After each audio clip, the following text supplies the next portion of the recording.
Hello. Good morning. Gumagawa tayo ng report muna ngayong umaga.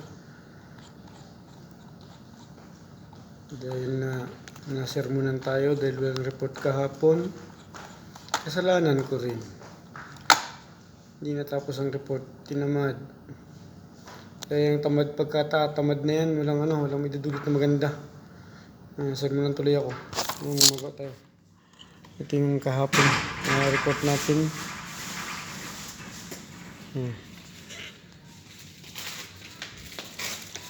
Ito yung isang yawa. Siya. Gagawa mo tayo din sa ano. Ayan. Ito yung tao ko, Dio. Ayan, tingnan natin yung pinapagawa natin din sa sa kabila. Tapos yung swimming pool, karoon naman ng problema. Kasar. Ang liit-liit na bilya. Bagay kasi mga luma na kasi yung rito. Gamit. Alas 7 years na. Ngayon, tignan natin yung rito. Tumagas daw yung tangke ng filter. Dito.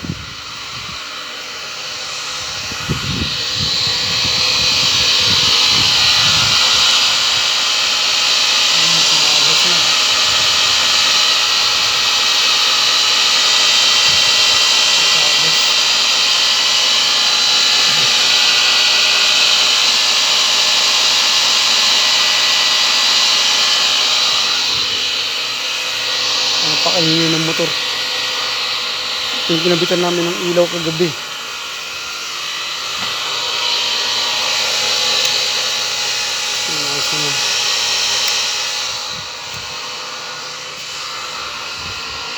Ingay ng motor. Ano ba ito? Mga kalat nila. Ano lang. Bukas kasi may guest dito.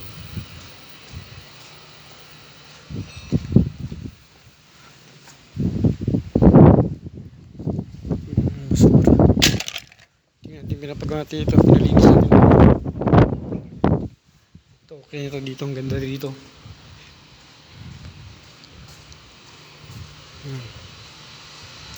Ayun yung naglilinis sa tao ko. Ito walang problema to. Problema lang itong takip nito. Napakabigat, alos di kaya ng tao ko. 4 na katao, di kaya. Dito tayo dito sa kabila. Habang tignan natin yung pinapagawa natin, nasira na naman yung roll up. Pag di na kaya, ako gagawa. Sabi ko sila muna. Check natin dito. Ayun, doon yung dalawang tao ko. Isa lang guest namin, ito na number 7 lang. Tapos yung sa ko naman dito, yung pinaka-electric dito. Yung electric,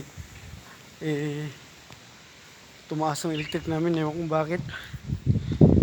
Siguro pagka-calibrate nila, ginawa ng industrial siguro kasi dati binabayaran namin is 6,000, 7,000 lang, ngayon umabot na ng 12,000. Ito yung dalawa. Possible? Good. Ha? Good luck with my Range? Okay, sila da. Okay, I take this all, okay? Okay. Ito yun. Ito ngayon yung pinapagawa ko na pag din na tayo. Nakakakit. Sabi ko sila muna. Sakit ng ulo ko rito ngayon. Kasi yung problema is yung kunting problema lang, pinalalaki ng sa meeting. Hindi ko alam kung ano yung manager na nagkasagutan nga kami nakaraan. Ayaw kami siya sagutin, kaya lang kailangan di na daw na tayo. Sinabihan ko siya, para sa naman tayong position sabi ko. Halos ikaw nga wala rito ako nga dito, para na akong labor ang dating. Pero okay lang, at least maayos naman, diba? Yan, ito yung sige nga, dito na lang muna.